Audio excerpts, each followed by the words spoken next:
Hi,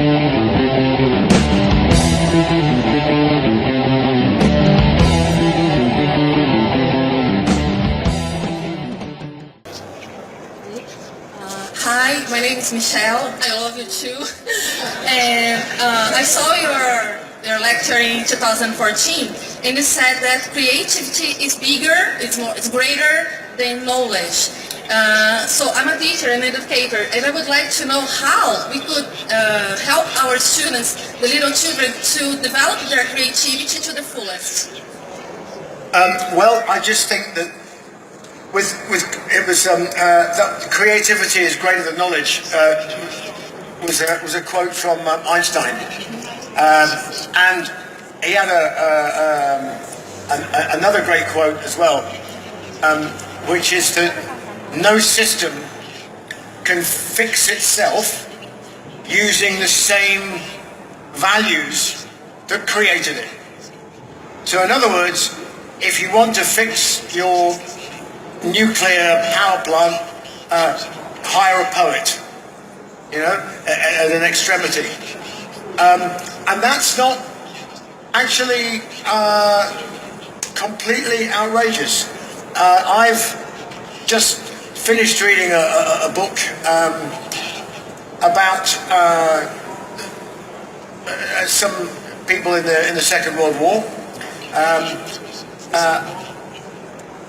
I quite like books about people in war because it's a very extreme situation, very extreme amount of pressure, and it brings unconventional people into positions of power because you need to do extraordinarily different things in order to win.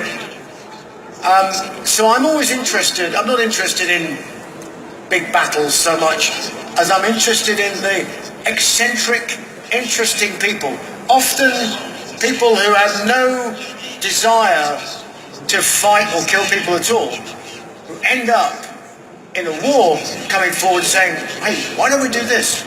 Why can't we do that? And so that element of creativity.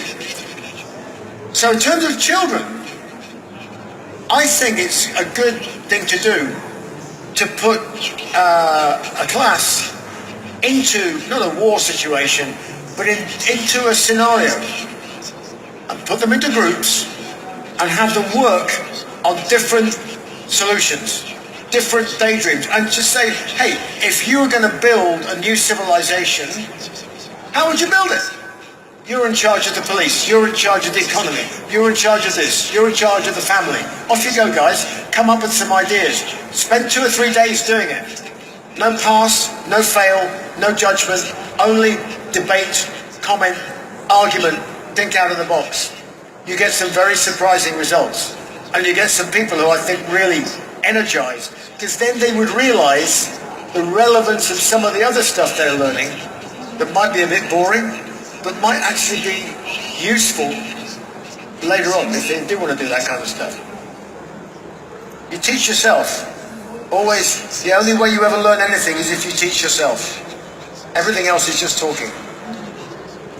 I don't mean to come down on you. It's not your fault. I'm not saying. I think you probably might agree with me on that one. Yeah.